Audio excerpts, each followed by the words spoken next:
இன்றைக்கு செய்தி எலியாவின் ஆவி. செய்தி ஆவினா என்னங்க? ஆவில ரெண்டாவது இருக்கு தெரியுமா?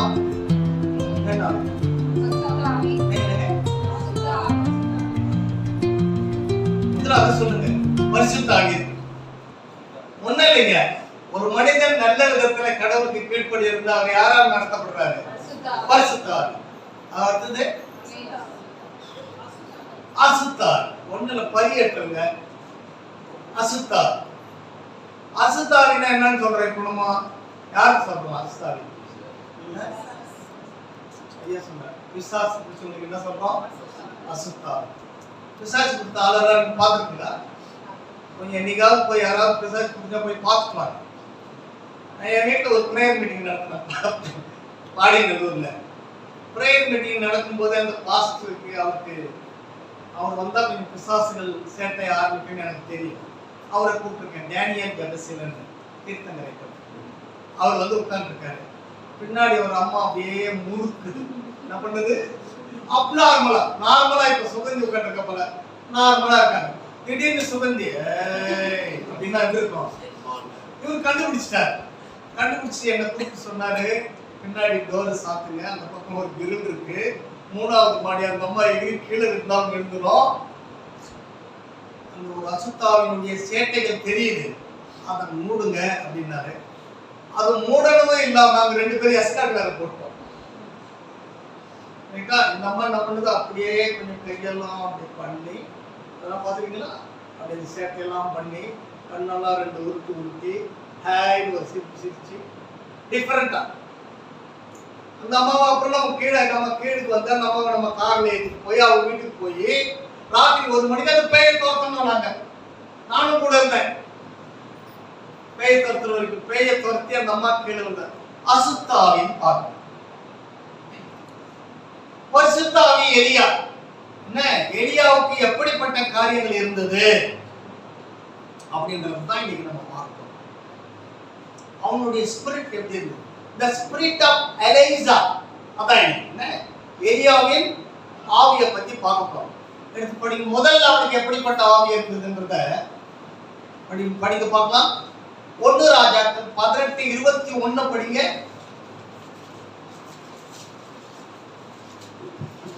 1 ராஜாக்கள் 18வது அதிகாரம்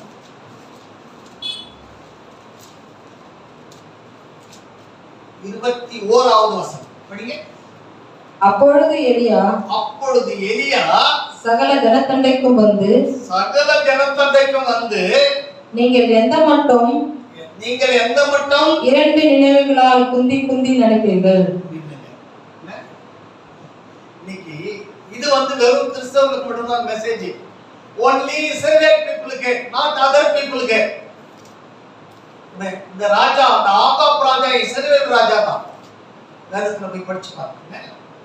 இஸ்ரவேலை அரசாண்ட ராஜாக்கள் ஆகாப்ன்றவன ஒருத்தன். முதல்ல அவன் இன்ட்ரோடக்ஷன் என்ன வருதுன்னா, அவன் கர்த்தருக்கு விரோதமான காரியங்களை செய்தான் அப்படின்னு போகுது. கர்த்தருக்கு பிடிக்காத காரியம். ஏன், நான் ஒரு பொண்ணை கட்டிட்டான் எசபேல்னு. அவன் இன்னொரு மதத்தை சேர்ந்த பொண்ணு. அவன் என்ன பண்ணா, பாகா தெய்வத்தை வணங்குறதுக்கு இவனை தூண்டிட்டான். தெய்வ சிலை வழிபாடு. இவன் மனசும் அப்படியே போயிடுச்சு. கர்த்தருக்கு பிரியமான காரியத்தை ஒண்ணு கூட செய்யல. இப்ப எலியா வராரு, தீர்க்கதரிசி. அவர் என்ன கேட்கிறாரு, இந்த ஜனங்களை பார்த்து, இந்த இஸ்ரவேல் ஜனங்களை பார்த்து, இந்த கிறிஸ்தவர்களை பார்த்து, உங்களை பார்த்து, என்னை பார்த்து எலியா கேட்கிறாரு. என்ன கேள்வி கேட்கிறாரு?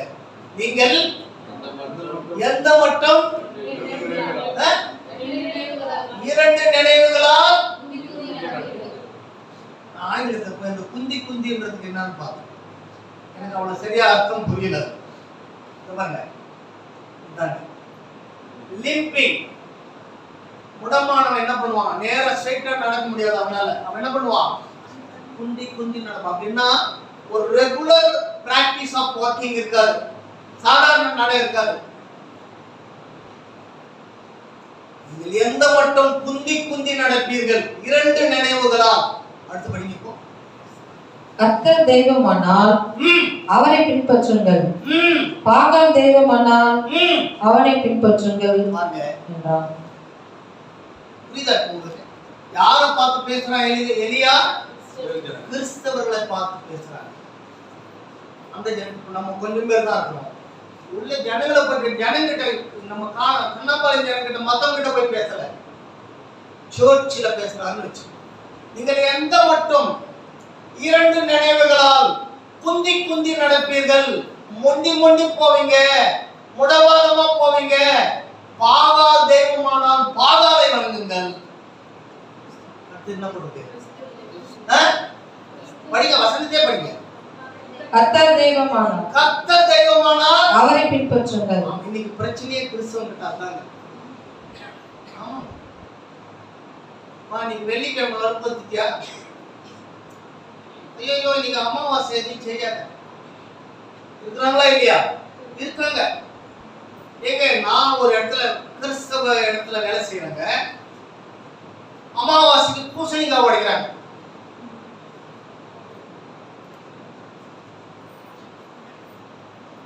ஆரோக்கியதாஸ், மனைவி பேர் மெர்சிங்க, பிள்ளைகள் பேர் சாமுவேல், டேனியல். கிறிஸ்தவங்களா இருந்தாங்க.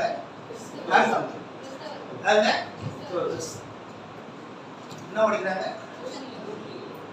ஏன் உடைக்கிறாங்க? சொல்லுங்க, சும்மா தெரிஞ்சு. நம்ம அதுல இருந்தாலும் வந்தோம், எங்க தாத்தா அதுதானே இருந்தாரு. ஏன் உடைக்கிறாங்க? என்னையா திருஷ்டி கழிக்கிறாங்களாம். இவ்வளவு ஜோரம் வளருது, இவ்வளவு ஜோரம் சேல்ஸ் ஆகுது, அதெல்லாம் ஜனங்க கண்ணு பற்றக்கூடாது. இந்த கண்ணு படுறத நம்புறான் நம்ம ஆளு. கண்ணு பட்டிருப்பது நம்ம வந்தா ஐயோ அவ்வளவுதான் அப்படி நம்ம நம்புறோம். ஆகவே உடைக்கணும். நான் ஒரு நாள் ஒரே ஒரு கேள்விதான் கேட்டேன் அவர்கிட்ட. சார் மன்னிச்சுங்க, நான் உங்ககிட்ட வேலை செய்யறேன், அதிகமா பேசினா நான் சாரி ஃபார் இட். பூசணிக்காய் உடைக்கிறது நிறுத்திடலாமா? பூசணிக்காய் இந்துக்கள் தான் சார் உடைப்பாங்க, நம்ம ஒரு கிறிஸ்தவ கடை, நம்ம அதை உடைக்கிறத நிறுத்திடலாமா? நீங்க நம்ப மாட்டீங்க, இயேசு சொன்னாரு பூசணிக்காய் உடைப்பது நிறுத்தப்பட்டு விட்டது. சொல்லுங்க, ஆண்டவருக்கு நிறுத்தப்பட்டு விட்டது. திடீர்னு ஒரு நாள் ஏன் பூசணிக்காய் உடைக்கலன்னு கேட்டான். அவன் அவருக்கு ரொம்ப வலது கை மாதிரி கொஞ்சம் பெரிய போஸ்டிங்ல இருக்கான், சிஇஓ மாதிரி இருக்கான். ஓகே, நான் இங்கே இருக்கிறேன் சார். இந்த தீபாவளி சேல்ஸ் ரொம்ப நல்லா இருந்தது, கவனிங்க, நல்ல சென்டென்ஸ் ரொம்ப நல்லா இருக்கு. நான் ரொம்ப பிராக்டிக்கலா கர்த்தருடைய செய்தியை கொடுக்குறார். சும்மா வெறும் வசனத்தை படிச்சுட்டு அது அப்படியே 4 வசனத்தை படிச்சுட்டு போற ஆள் இல்ல. The message should go to you. உங்களுக்கு கர்த்தருடைய வார்த்தை போகணும். இந்த கர்த்தருடைய வார்த்தையை கொடுத்தவன் எலியா. ஒருத்தர் கேட்டார், அந்த சிஇஓவா இருக்கார், அந்த 2 கடைக்கும் சேர்ந்து பெரிய நல்லா படிச்சார். சார் நல்லா இருக்கு சார் தீபாவளி சேல்ஸ், ஒரு பூசணிக்காயை உடைச்சிருமோ அப்படின்னாரு. நான் நின்னுங்க, நானும் I was also present in that particular conversation. அதுக்கு என்ன தெரியுமா சொன்னாரு அந்த முதலாளி? சார் பூசணிக்காய் உடைக்கூடாதுன்னு சொல்லிட்டாரு, சார் கற்பூரம் கொல்லக்கூடாதுன்னு சொல்லிட்டாரு. அவர் எங்கேயும் மேல போய் ஜெபம் பண்றாராம் 3வது மாடியில. அதனாலதான் நமக்கு இந்த சேல்ஸ் வந்திருக்கு. சொல்லுங்க ஒரு அல்லேலூயா ஆண்டவரே. எந்த மட்டும் குந்தி குந்தி நடப்பீர்கள், கர்த்தர் தெய்வமானால் கர்த்தரை வணங்குங்கள், பாகால் தெய்வமானால் பாகாலை வணங்கு. எனக்கு அருமையான தேவ ஜெபமே, என்ன நம்முடைய காரியங்கள்ல கர்த்தர் வெளிப்படும். கிறிஸ்தவ வாழ்க்கையை நடைமுறை தாங்க. நான் பேசுறது படிக்கிறது ஒண்ணா இருந்துட்டு நான் கீழே போய் பின்னாடி போய் நான் வேற விதமா வாழ்ந்தேன்னு வச்சுங்க. இந்த ஐயா அப்படி வாழ்ந்திருந்தாருன்னா இந்த இடத்துல இப்படி ஒரு திருச்சபையை உருவாக்கிக்க முடியுமா? சொல்லுங்க, முடியாது. இந்த ஐயாவும் பாஸ்டர் அம்மாவும் இந்த பகுதியில இவ்வளவு கஷ்டப்பட்டு ஒரு சாட்சியா இல்லைன்னா இப்படி ஒரு திருச்சபையை அழகான மக்கள் உட்கார்ந்து இந்த திருச்சபை என்ன பண்ணிருக்க முடியாது, உருவாக்கி இருக்க. எனக்கு அருமையான கிறிஸ்தவ ஜனமே, 2 எண்ணம் வேண்டவே வேண்டாம். எடுத்து படிங்க. இன்னொரு இடத்துல ரொம்ப அழகான ஒரு வசனம் இருக்கு. தானியேல் வைராக்கியம் இருக்கு பாருங்க.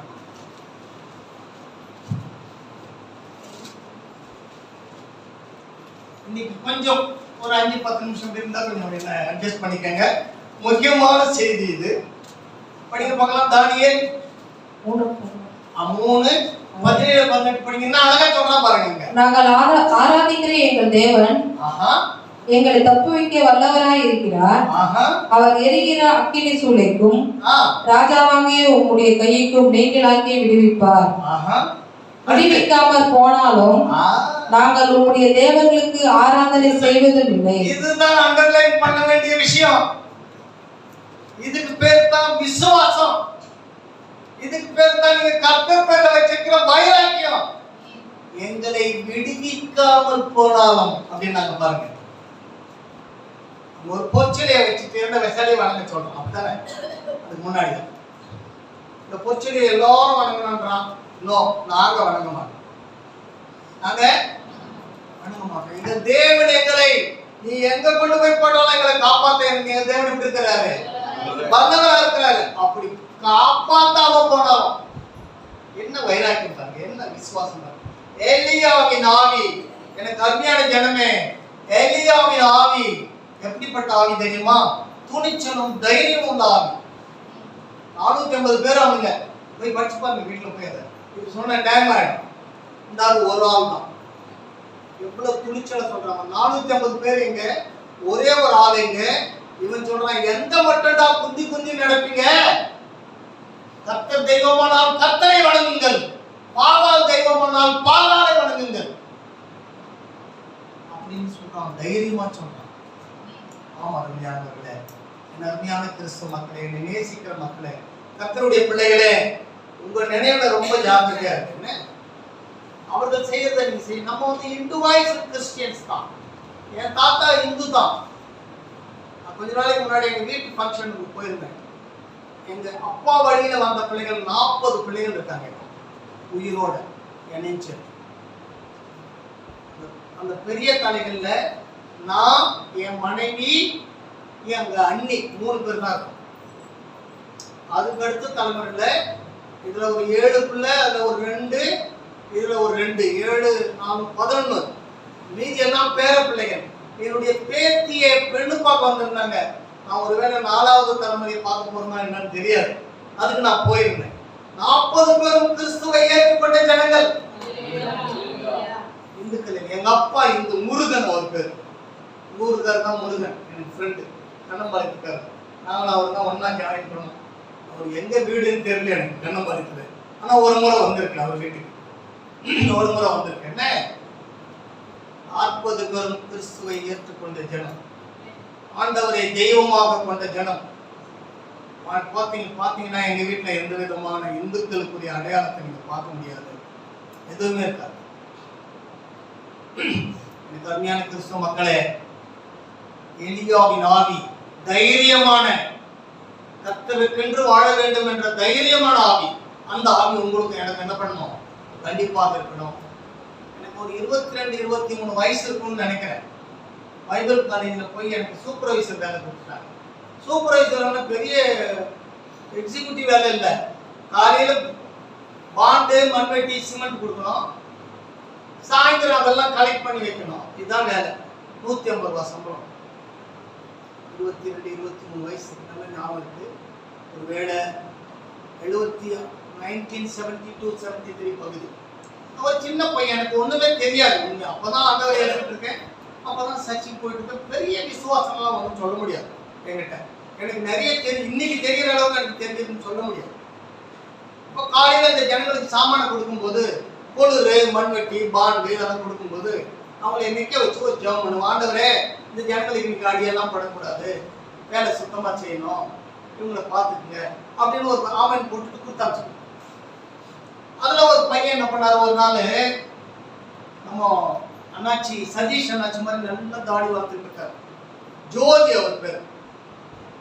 அவர் என்ன கேட்டார் ஒரு நாள், சார் நான் கூட ஏசாமி எடுத்துக்கலாமா, ஏசாமி தெய்வமா எடுத்துக்கலாமா, ஒய் நாட் எடுத்துக்கலாமே அப்படின்னு. இல்லை சார், இதெல்லாம் திருப்பதிக்கு வேண்டிக்கிட்டு இருக்கிறேன், இந்த தாடி நான் திருப்பதி போய் மொட்டை அடிச்சு இதெல்லாம் எடுத்துட்டு அப்புறம் வரட்டுமான்னாரு. இப்ப நீங்க சொன்னாங்க ஓகே தான் அப்படின்னா, அப்ப இதெல்லாம் என்ன சார் பண்றது? பிளேடு வாங்கி சேவ் பண்ணிடுறேன். என்ன பண்ண? ஒரு 2 பிளேடு வாங்கிட்டு வச்சு கடையில. சின்ன பையன் வந்து நம்ம தம்பி வயசு இருப்பேன், அவனோட கொஞ்சம் மூத்தவனா இருப்பேன். ஷேவ் பண்ணல, நான் போய் பிளேடு வாங்கி ஷேவ் பண்ணிட்டேன். எல்லாரும் பார்த்து என்ன பயம் வச்சுட்டான். நானும் சின்ன பையன், ஆஹா கை கால் உண்டு போகுது, ஏழுமலையான் வந்து உன் கை காலை எடுத்துட போறாரு, நீ போய் அவருக்குன்னு விட்ட தாடி என்ன பண்ணிக்கூடாது, எடுத்துக்க கூடாது உன் கையால. நான் என்ன தெரியுமா சொன்னேன்? ஏழுமலையான் உண்மையான தெய்வம் வந்தா என் கை கால் விழுந்துட்டோம், நான் மறுபடியும் இந்து ஆயிட்டேன். அப்படிதானே சேலஞ்ச் பாருங்க. இங்க எப்படி இவன் சொன்னாலும் எலியா இப்படி சொன்னா அப்படிதான் சொன்னேன். ஏழுமலையான் உண்மையான கடவுளா இருந்தா நான் அதை குற்றம் சொல்றதுக்காக சொன்னேன். என் கை கால் விழுந்துட்டோம், அவர் கடவுள் இல்லைன்னா நான் ஆசீர்வதிக்கப்படணும்னு போட்டேன். அதுக்கப்புறம் போலீஸ் டிபார்ட்மெண்ட் கிடைச்சதா, அதுக்கப்புறம் பேங்க் கிடைச்சதா, அதுக்கப்புறம் உத்தியோகம், அதுக்கப்புறம் தான் நான் பெருசா வளர ஆரம்பிச்சேன். கத்த தெய்வம் எனக்கு அருமையான. ஆகவே 2 விதமான எண்ணங்கள்ல, ஐயோ அவங்க என்ன நினைப்பாங்களோ, திடீர்னு நான் கண்ண முடிச்சோம் பண்ணா ஏதாவது நினைப்பாங்களோ, ஐயோ அங்க இது ஆயுத பூஜை பண்ண ஒருவேளை எனக்கு என்ன கிடைக்காது, புரி கடலை தேங்காய் கிடைக்காம போயிடுவோம், அப்படியே ஓரமா நிற்போம், நமக்கும் ஒரு பைய வாங்கி போயிடுவோம். இல்ல கர்த்தர் தெய்வமானால் கர்த்தரை சேவியுங்கள், பாகால் தெய்வமானால் பாகாலை வணங்குங்கள். பாகாலுடைய லட்சணத்தை நான் கொஞ்ச நேரத்தில் சொல்றேன். அந்த தண்ணியெல்லாம் போட்டு அந்த மேடையெல்லாம் போட்டு என்ன கூப்பிட்டு கிடந்தா போய் வீட்டில் போய் படிச்சு பாருங்க. எலியாவின் ஆவி தைரியமான ஆவி, வைராக்கியமான ஆவி. எலியாவின் ஆவி எப்படிப்பட்ட ஆவி? துணிச்சல் உள்ள ஆவி. எனக்கு அருமையானவர்களே, அடுத்தது எலியாவுடைய ஆவி எப்படி இருந்ததுன்னு பார்ப்போம். எடுத்து வாசிக்க பார்க்கலாம். யாக்கோபு பின்னாடி வாங்க, புதிய ஏற்பாட்டில் பின்னால வாங்க பார்க்கலாம். அந்த 1 யோவான் 1 பேருக்கெல்லாம் முன்னால யாக்கோபு எழுதின புத்தகம். திடீர்னு எவ்வளவு பின்னாடி போயிட்டோம் பாருங்க. நான் நினைக்கிறேன் புதிய ஏற்பாடுல 316வது பக்கம் வாங்க.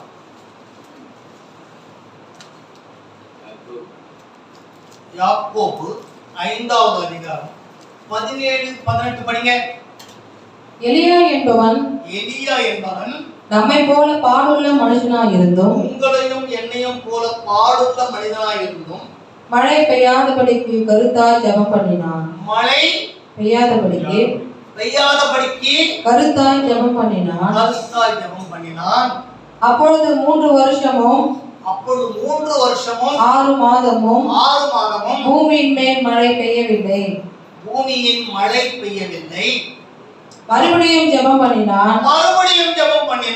அப்பொழுது வானம் மழையையும் பொழிந்தது. இரண்டாவது அவனுடைய ஆவி எப்படிப்பட்ட ஆவின்னா ஜெப ஆவி பெற்றவன். ஆவின்னா ஒண்ணும் கிடையாதுங்க, மனசு தாங்க. ஆவின்னா வேற ஒண்ணும் கிடையாது, நடக்கை தாங்க. ஆவின்னா வேற ஒண்ணும் கிடையாது, வாழ்க்கை தாங்க. கிறிஸ்தவ மதத்துல கிறிஸ்தவர்களுக்கு அது வேண்டும். அது இல்லைன்னா பைபிள் எடுத்து சர்ச்சுக்கு வருதுல யூஸ் கிடையாது. No use at all. அவன் கருத்தாய் ஜெபம் பண்ணினான். எலியா 3 வருடமும் 6 மாதங்கள் மழை இல்லாம இருந்தது. ஆகாப் அரசாங்க நேரத்துல போய் போட்டு படிச்சு பாருங்க. மறுபடியும் ஜெபம் பண்ணனா அந்த மழை வர இடத்த போய் படிச்சு பாருங்க. அவன் ஊழியக்காரனை கூப்பிட்டு வருவான், டே ஏதாவது தெரியுதா? ஒண்ணும் தெரியல. போய் 7 முறை போய் பாரு. பாக்குறான் அந்த கடலுக்கு மேலே லேசா கையால ஒரு மேகம் வருது. ஓடு, என்ன வருது? பெருமழையின் அப்படிதான் போட்டு, பெருமழையின் இரைச்சல். சத்தத்தை கூட இல்லைங்க, இரைச்சல் வேற சத்தம் வேற. இரைச்சல்னா ஆவேசோட தான் இரைச்சல். பெருமழையின் இரைச்சலை கேட்கிறேன் அப்படிதானே வேதத்துல அப்படிதான் போட்டு. கம்மியான கிறிஸ்தவ மக்களே, இரண்டாவதாக எலியாவின் இடத்துல பேச்சுல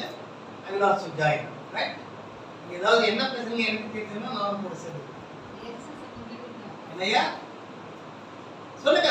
சி, எனக்கு இந்த சபையில அப்படியே உட்கார்ந்து பிடிக்காது. சம் இன்டராக்ஷன், நம்ம ரெண்டு பேரும் கூட பேசுவோம். என்ன செய்தி, கர்த்தருடைய செய்தி, அதை நம்ம உள்ள வாங்கிக்கணும். நீங்க சொல்றதே நான் என்ன பண்ணணும். ஒரு சில நேரங்களில் எங்க தப்பு பண்ணி சதீஷ் சொல்லுவாரு, வயதானதுனால அந்த தவறுகள் வரும், அதை நம்ம கரெக்ட் பண்ணிக்கணும். ஓகே. அவனுடைய இரண்டாவது ஆவி ஜெப ஆவியா இருந்தது. அவன் அதிகமாய் ஜெபிக்கிறவனாய் இருந்தான். அவன் ஜெபத்தை யார் கேட்டது? கர்த்தர் கேட்டார். நீங்க மழையை நிறுத்துறது அவ்வளவு பெரிய காரியம் இல்லைங்க. கொஞ்ச நாளைக்கு முன்னாடி எங்க பாஸ்டர் துபாய் போயிருந்தார். நான் போற ஒரு சர்ச்சில் இருக்கிற பாஸ்டர். அங்க வந்து துபாய் தெரியல, ரொம்ப ஹாட்டான இடம், ஒரே பாலைவனமா இருக்கிற இடம். அவங்களுக்கு மழை வேணும். அவங்க என்ன பண்ணுவாங்களா, ஆர்டிபிஷியலா கிளவுட் சீடிங்னு ஒன்று பண்ணுவாங்க. கிளவுட் சீடிங் அப்படின்னா மேகம் இருக்கும், மேகத்தை உருவாக்குவாங்க ஆர்டிபிஷியலா. அதுல ஏதோ ஒரு கெமிக்கலை தூவுறாங்க. தூவுனா உடனே மழை பெய்யும். மழை பெய்யும். அதை எவ்வளோ ஒரு சயின்டிஸ்ட் கண்டுபிடிச்சு அதை மழை வர வச்சாங்க. மழை வந்து கொட்டுதான். பேப்பர்லாம் கூட வந்துதான். துபாயில அவ்வளோ மழையா. ஆனா இன்னொரு இதோ பண்ணி அந்த மழையை நிறுத்த முடியல. புரியுதா சொல்றது? மழையை வர வச்சுட்டாங்க, ஏதோ ஒரு இது போட்டு, கெமிக்கலை போட்டு. மழை கொட்டிட்டு இருக்கு, துபாயே அழிகிற அளவுக்கு மழை வந்துட்டு இருக்கு. மழையை நிறுத்த வாய்க்க முடியுது. மனிதனுடைய அறிவு அவ்வளவுதான். எலியா மறுபடியும் ஜெபித்தான், மழை உண்டாயிற்று. எலியாவின் ஆவி ஜெப ஆவியா இருந்தது. மூன்றாவது பாருங்க, அப்படின்னு பார்க்கலாம். அதே 1 ராஜாக்கள் 18:30. அங்க ஒரு ஏதாவது ஒரு டேக் வச்சுக்கோங்க. 1 ராஜாக்கள் 18:30. அப்பொழுது எலியா சகல ஜனங்களையும் நோக்கி என்கிட்டே வாருங்கள் என்றான். சகல ஜனங்களும் அவன்கிட்டே வந்தபொழுது தகர்க்கப்பட்ட கர்த்தருடைய பலிபீடத்தை அவன் செப்பனிட்டு, உனக்கு இஸ்ரவேல் என்னும் பேர் இருப்பதாக என்று சொல்லி, கர்த்தருடைய வார்த்தையை பெற்ற யாக்கோபுடைய குமாரர்கள் உண்டான கோத்திரங்களுடைய இலக்கத்தின்படியே 12 கற்களை எடுத்து, மூன்றாவது ஆவி அந்த பலிபீடத்தை அவன் என்ன பண்ணானுங்க? செப்பனிட்டான். என்ன பண்ணான்? செப்பனிட்டான், புதுப்பித்தான். என்னன்னா, அவங்க ஏற்கனவே உடைச்சு போட்டிருந்தாங்க பாகாலுடைய ஆவி. இவனுடைய வேலை வந்த போது, எலியா தகனிக்கிற வேலை வந்த போது, முதலாவது அவன் செய்த காரியம், அந்த பலிபீடத்தை அவன் என்ன பண்ணாங்க? செப்பனிட்டான். மூன்றாவதாக எலியாவுக்கு இருந்த ஆவி என்னன்னா, புதுப்பிக்கிற ஆவி அவங்ககிட்ட இருந்தது. கொஞ்சம் ஒருவேளை பின்வாங்கி போன ஜனங்கள், கர்த்தரை கொஞ்சம் பேர் சர்ச்சுக்கு வராமல் இருந்திருப்பாங்க. அப்படிப்பட்ட ஜனங்கள் எல்லாம் புதுப்பிக்கிற ஆவி எலியாவின் இடத்துல இருந்தது. எனக்கு அருமையான மக்களே, திருச்சபை மக்களே, உங்களுடைய ஆவி என்பது வந்து உங்களுடைய எண்ணங்கள், உங்களுடைய நினைவுகள் எப்படிப்பட்டதா இருக்கணும்னா, திருச்சபையை புதுப்பிக்கிற நினைவுகளாக இருக்க வேண்டும். திருச்சபைக்கு எகென்ஸ்டா போறதில்லை. திருச்சபைக்கு விரோதமா போனா என்ன ஆயிடும்? திருச்சபையில பிரச்சனைகள் உருவாகும். நம்முடைய ஆவி எப்படி இருக்கணும், நம்முடைய எண்ணங்கள் எப்படி இருக்கணும்னா, திருச்சபையை கட்டுகிறதாக இருக்கணும், புதுப்பிக்கிறதாக இருக்கணும். அப்படி இருந்தால்தான் எனக்கு அருமையான மக்களே, திருச்சபை வளர முடியும். நிஜமியா ஒரு இடத்துல சொல்லுவோம், வாங்க எழுந்து கட்டுவோம், வாருங்கள், வாங்க எல்லாரும் வாங்க. நம்ம எல்லாரும் சேர்ந்தாதான் என்ன பண்ண முடியும்? ஒரு திருச்சபையை கட்ட முடியும். இன்னைக்கு இருக்கிற சூழ்நிலை பார்த்தீங்கன்னா திருச்சபைகள் இடிக்கப்படுது. உங்களுக்கு தெரியும், எத்தனையோ நியூஸ் பார்ப்போம் யூடியூப். ஏன் சொன்னாங்க, போன தடவை நான் வரும்போது ஹாஸ்பிட்டல் ஊழியம் நான் சொன்னேன், நம்ம தேசம் வந்து நீங்க எதை வேணாலும் எங்க வேணாலும் பேசலாம், சட்டத்தில் அதுக்கு இடம் இருக்குன்னு போட்டுருக்கு. என்ன ஆனால் ஐயா பைபிள் எடுத்துட்டு போகும்போது, அது நம்ம போகும்போது பைபிளை இங்கேயே வச்சுட்டு போங்க, உள்ள கொண்டு போங்க அந்த ஹாஸ்பிட்டல். ஆமாங்க, இன்னைக்கு நான் வந்து அது வெளிப்படையா சொல்றேன். இன்டைரக்டா கிறிஸ்தவ ஜனங்கள் பாதிக்கப்படுகிறார். அடுத்த ஸ்டெப் எல்லாருக்கும் தெரியாது. பீகார் எலெக்ஷன் பத்தி நீங்க பார்த்துருப்பீங்க இல்லையா? அது ஒரு சரியான முறையில் நடத்தப்பட்ட எலெக்ஷன் இல்லை. ஆனா மெஜாரிட்டினா சாதாரண மெஜாரிட்டி இல்லை. 222 சீட்டுக்கு 202 சீட்டு ஜெயிக்கிறது சாதாரணம் இல்லை. இதெல்லாம் எதனுடைய அறிகுறி என்றால் நமக்கு ஆபத்துகள் வந்து கொண்டிருக்கிறது அறிகுறி. திருச்சபை மக்கள் ஒற்றுமையா இருந்தாதான், என்ன எல்லாரும் கை கோத்து திருச்சபையை புதுப்பிக்கிற மக்களா இருந்தாதான், கட்டுகிற மக்களா இருந்தாதான் என்ன நிர்ணயிக்கிறோம்? திருச்சபை நீக்கும். இந்த ஏலியாவின் ஆவி புதுப்பிக்கிற ஆவியா இருந்தது. நான்காவது ஒரு காரியத்தை பார்ப்போம். இன்னைக்கு போறேன். லூக்கா 1:17 பாருங்க. லூக்கா 1:17 புதிய ஏற்பாட்டுல 76வது பேஜில் பிதாக்களுடைய இருதயங்களை பிள்ளைகளிடத்திற்கும்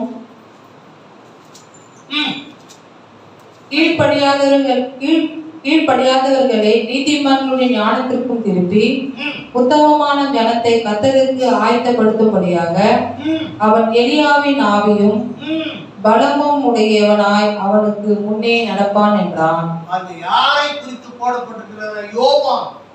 சகரியா எலிசபெத்துக்கு குழந்தை பிறக்கிறதுக்கு முன்னாடி என்ன பேர் வைக்கணும்னு சொல்லிட்டாங்க. வீட்டுல போய் படிச்சு பாருங்க. அந்த யோவான் எப்படிப்பட்டவனாய் இருப்பான்? எலியாவின் ஆவியை பெற்றவனாய் இருப்பான். அந்த வசனம் ரொம்ப அழகா போடப்பட்ட வசனம். நீங்க வீட்டுல போய் நான் படிக்கிற பாருங்க. பிதாக்களுடைய இருதயங்களை பிள்ளைகளிடத்திற்கும். ஐயா இவர்தான் நம்முடைய பிதா. அல்லது உங்க வீட்டுல நீங்க தான் பிதா. ஒரு குடும்பத்துல கணவன்மார் இருக்கு இல்லையா? the head of the family, அவர் தான் அந்த குடும்பத்துக்கு பிதா. அவர் கர்த்தரை வணங்குகிறவராய் இருக்கிறார், தெய்வ பக்தி உள்ளவராய் இருக்கிறார், சர்ச்சுக்கு போறவராய் இருக்கிறார், ஆண்டவருக்கு கீழ்ப்படுகிறவராய் இருக்கிறார். அவருடைய இருதயத்தை யாருக்கு படிக்கல என்ன தைரியமா சொல்லுங்க. ஏன் ரொம்ப கொஞ்சம் அடக்கி சுருதி போய் குறையுது. பிள்ளைகளிடத்தில் பிதாவுடைய இருதயங்களை பிள்ளைகளிடத்திற்கும் கீழ்ப்படியாதவர்களை நீதிமான்களுடைய ஞானத்திற்கும் திருப்பி உத்தமமான ஜனத்தை கர்த்தருக்கு ஆயத்தப்படுத்த முடியாது. ஆமா மறுநாளே நீங்கள் எல்லாரும் உத்தமமான ஜனங்கள். நான் என்னுடைய கிறிஸ்தவ மக்களை ஒரு நாளும் ஒரு புரட்சி அடைய போடுறதில்லை. ஞாயிற்றுக்கிழமை எல்லா இடத்துலையும் வேலை வைக்கணும். சர்ச்சுக்கு போகக்கூடாதுன்றதுக்காக ஜெயலலிதா அம்மா வந்ததுக்கப்புறம் என்ன பண்ணிடுச்சு? ஜான்வரி 1 என்ன பண்ணிடுச்சு? ஒர்க்கிங் டே அனௌன்ஸ் பண்ணிடுச்சு. இந்த அம்மாவுக்கு என்ன, ஆனால் ஆட்சியில யார் யார் என்ன இருக்கிறாங்களோ, ஒருவேளை நமக்கு வரப்போற காலங்களில் கிறிஸ்துமஸ் நாட்கள்ல லீவு கூட கிடைக்காம போறோம். ஆமா, கருமையான கிறிஸ்துவ மக்களே, இந்த உத்தமமான ஜனங்களுக்கு ஒருவேளை வரும் காலங்களில் நிறைய ஆபத்து இருக்கலாம். ஒருவேளை நான் உசுரோடு இருக்க மாட்டேன். நம்ம சுகந்தி இந்த பிள்ளைகள், சின்ன பிள்ளைகளுடைய காலங்கள்ல இப்படிப்பட்ட காரியங்களை எதிர்கொள்ளலாம். இந்தியாவில் ஒருத்தர் எழுதினார் ஆர்டிக்கல். என்ன எழுதினார்? ஒருவேளை வரப்போற காலங்களில் எலெக்ஷன் கூட எஸ்ஐஆர் எத்தனை பேருக்கு அப்படின்றது எனக்கு ஆகாது. முதல்ல இன்ஃபர்மேஷன் எனக்கு ஏற்கனவே ஓட்டு இல்லாமல் இருந்தது. எங்கள் வீடு இன்ஸ்பெக்ஷன் வரும்போது நான் வெளியூர்ல இருந்தேன், வாய்ப்பு இல்லை. அப்போ ஓட்டர் ஐடி எடுத்துட்டாங்க. போனால் என் பேர் இல்லை. ஒரு 2-3 எலெக்ஷன்ல என்னால் ஓட்டு போட முடியல. மறுபடியும் நான் ஒரு ரீஅப்ளிகேஷன் கொடுத்து என் பேரை என்ரோல் பண்ணி ஓட்டர் ஐடியில் வாங்கினேன். இப்போ நான் அந்த வீட்டில் இல்லை. ஓட்டர் ஐடி அந்த பழைய வீட்டில். அவங்க வரும்போது நான் என்ன பண்ண மாட்டாங்க. அவர் இருக்காரா? இல்லை. என்ன ஆனாரு? அவரை வீடு எடுத்துட்டு போயிட்டாங்க. எனக்கு இன்னொரு இடத்துல ஆகாது, அங்கே ஓட்டு இல்லை. ஓட்டர் ஐடி அங்கே இல்லை. இது போல எஸ்ஐஆர்ல எத்தனை பேர் நீக்கப்படுவார்கள் தெரியாதுங்க. ஒப்பா பிறந்தது தெரியும், தாத்தா பிறந்தது தெரியும், எப்ப தெரியும்? அவர் அங்க ஓட்டு போட்டு 22 வருஷத்துக்கு முன்னாடி தெரியாது. ஜனங்களை ஒரு கன்ஃபியூஸ் பண்ணி, ஜனங்களை ஒரு என்ன சொல்றது, ஒரு குழப்பத்தை உண்டாக்கி ஓட் லிஸ்ட் வந்து இருக்கிறது. ஒருவேளை அடுத்த எஸ்ஐஆர் வரும்போது நீங்க கிறிஸ்டியனா நோ ஓட், நீங்க முஸ்லீமா நோ ஓட் வரலாம். இந்துக்கள் மட்டும்தான் ஓட்டு போனோம். இது இந்து தேசம், இந்தியா தேசம் இல்லைங்க, இந்து தேசம் அப்படின்ற ஒரு வரையறை வரலாம். எலியாவுக்கு இருந்த ஒரு அந்த ஆவி உங்களிடத்துல என்னிடத்துல இல்லைன்னா எதிர்காலத்தில் ரொம்ப கஷ்டப்படுறாங்க. முதல்ல எலியாவுக்கு என்ன இருந்தது? முதல் ஆவி தைரியம் இருந்தது. கிறிஸ்தவனுக்கு வேணும், கண்டிப்பா வேணுங்க.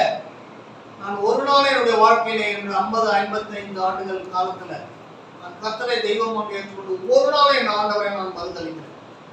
ஆமாங்க, அவன் திருப்பதியில் இருந்தாருன்னா அமெரிக்காவில் இருந்தாரு, அதெல்லாம் சாட மாட்டேன். வணக்கம். லட்டுக்கு ஆசைப்படுறது இல்லை, பொரிக்கு ஆசைப்படுறது இல்லை, இந்த பேக்குக்கு தேங்காய் உடைக்கிறதுக்கு ஆசைப்படுறது இல்லை. வைராக்கியமா தைரியமா இருந்தாதான் எதிர்காலத்துல வரப்போற கஷ்டங்களை நீங்க என்ன பண்ண முடியும், பேஸ் பண்ண முடியும். இரண்டாவது அவனுக்கு என்ன ஆகி இருந்தது? ஜெபம் ஆகி இருந்தது. ஜெபிக்கிற மக்களே, உங்கள் ஜெபம் கர்த்தரிடத்திலே கேட்கப்படும், கண்டிப்பாய் கேட்கப்படும். எலியா நம்மள மாதிரி ஒரு சாதாரண ஆளு தான் வேதத்துல போட்டுருக்கு இல்லையா? அப்படிதான் போட்டுருக்கு வசனத்துல. அவன் நம்மை போல பாடுள்ள மனுஷன், சாதாரண மனுஷன் கூட இல்லைங்க. பாடுன்னா கஷ்டப்படுறாங்கன்னு அர்த்தம். பாடுன்னா கஷ்டம். அவன் போட்ட ஜெபத்தை கர்த்தர் கேட்டார். உங்க ஜெபத்தை கேட்பாரா? கேட்க மாட்டாரு. நம்முடைய ஜெபத்தை கண்டிப்பா கேட்பார். மூணாவது என்னங்க? புதுப்பிக்கிறார். Yes, always you should support your church. உங்க ஆலயத்தை நீங்க புதுப்பிக்கிற காரியத்தில் புதுப்பிக்கிறது என்ன? ஸ்ட்ரென்தன் பண்றது. இன்னும் கொஞ்சம் அப்போ அங்கே லைட் இல்லையா, இதில் ஒன்று போடுவோம்பா, இந்த ஃபேன் இல்லையா, இதில் ஒன்று போடுவோம், இங்கே ஸ்பீக்கர் இல்லையா, ஒன்று போடுவோம், நம்ம நேரத்துக்கு சர்ச்சுக்கு போவோம். We will strengthen the church. சபையை புதுப்பிப்போம். புதுப்பிக்கிற ஆவியானவர். நாலாவது என்ன பார்ப்போம்? என்னையா சொல்லுங்க. ரொம்ப டயர்ட் ஆகிட்டீங்க, ரொம்ப நேரம் எடுத்துட்டேன். ஆயத்தப்படுத்துகிறார். வரப்போற பெரிய தீர்வுக்கு ஜனங்களை போய் ஆயத்தப்படுத்துங்க. வேற யாரும் சொன்னீங்க? கிறிஸ்துவ மக்களை ஆயத்தப்படுத்துங்க. மத்தவங்க இருக்கட்டும், மத்தவங்களுக்கு சர்ச்சை சொல்லி அவங்களுக்கு கொண்டு வரது வேற. நம்ம ஜனத்தையே நீங்க என்ன பண்ணுங்க, ஆயத்தப்படுத்துகிற ஜனங்கள் ஆயத்தப்படுத்துங்க. ஜெபிக்கலாமா? சாரி, கொஞ்சம் நேரம் எடுத்துட்டேன். இது அப்படிப்பட்ட ஒரு சப்ஜெக்ட். ஜெபம் பண்ணி முடிக்கலாம். எல்லாரும் கண்களை மூடுங்க பார்க்கலாம்.